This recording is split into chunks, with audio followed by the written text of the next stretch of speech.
All right, guys, welcome to Unit 3. This is 3-1 ratios. Our essential question is, what does a ratio represent, and how can I use ratios to evaluate real-world situations? So our first definition is ratio. A ratio shows a relationship between two values. It can be anything, like boys to girls. There's 2 boys to 3 girls in our class. You can also write the ratio as 2 to 3 or even 2/3. So those are a couple ways we can write our ratio. The next definition is rate. Rate is a ratio that compares two quantities with different units of measure, like miles per hour or words per minute. Okay, for our last definition, it's proportion. And a proportion is two ratios, two fractions basically, that are equivalent. And you guys have done that a ton of times. You guys have been making equivalent fractions this whole time. So for example, 3/6 equals 1/2. That's an equivalent fraction, which is also proportional. Okay, let's go ahead and move over to the notes side. A ratio shows the relative sizes of two or more values. Ratios can be shown in different ways. So just like I said in our definition for a ratio can be shown using this ... option, like they show right here, 3:5.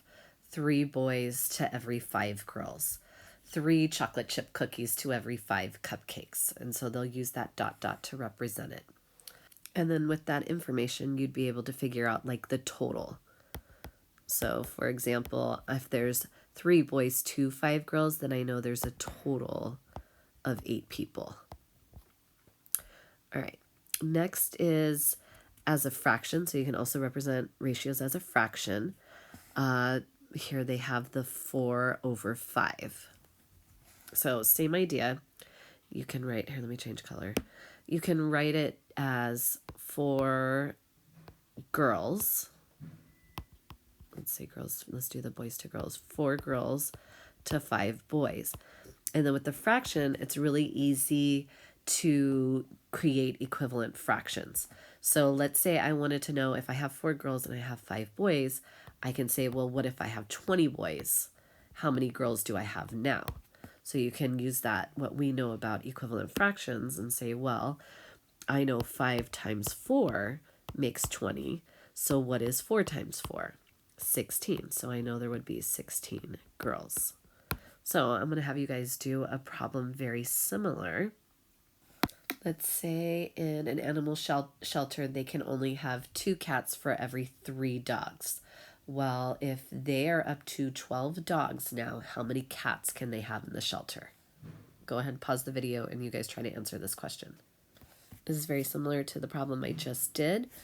3 times, these are equivalent fractions, so to go from 3 to 12, 3 times what makes 12? 3 times 4 makes 12. So what you do to the top, you do to the bottom. So 3 times 4 makes 12. 2 times 4 makes 8. So the shelter could only have 8 cats in there. All right, hopefully that makes sense to you guys. Let's go ahead and move down to ratio tables and what ratio tables look like. So a ratio table is just another way for us to write equivalent numbers. So I'm going to go ahead and start a pattern here, and I'm going to see if you guys can complete the pattern. All ratio tables have a rule, and they also all have what's called an input and an output. So, for example, if I input 3, my machine basically is going to output 9. So let's think, what kind of rule is it if I go from 3 to 9? So we're going to know a little bit more information. What if I input the number 4 and I get out the number 12? You should be starting to see a pattern here. Let me put in 5 and 7 here.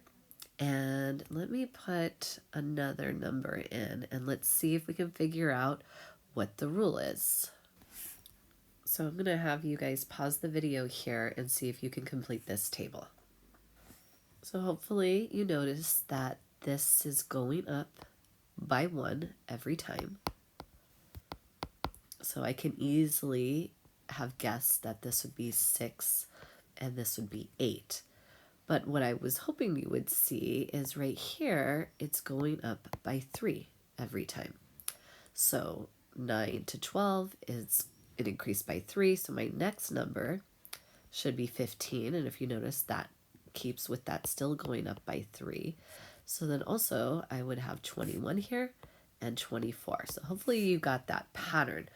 The rule, though, what I was hoping you would catch is we are multiplying our input by 3. So the rule is we were multiplying by 3. 3 times 3 makes 9.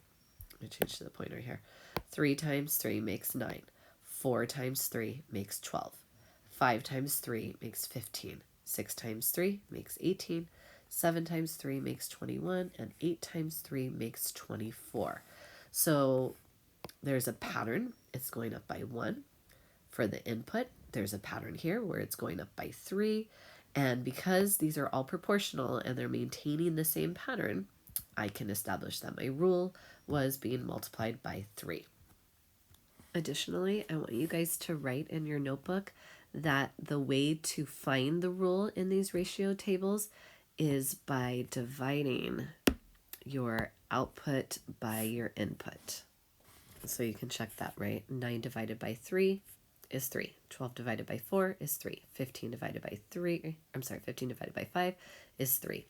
So when you're doing your con, there's going to be an assignment where it'll say find the rule. That's how you guys are going to do it. All right, that is the end of this lesson. Go ahead and do your summary, and if you guys have any questions or comments, feel free to leave that at the end of the video. Hopefully you guys got the lesson. It was pretty easy, and I will see you guys in class on Tuesday. Have a good weekend.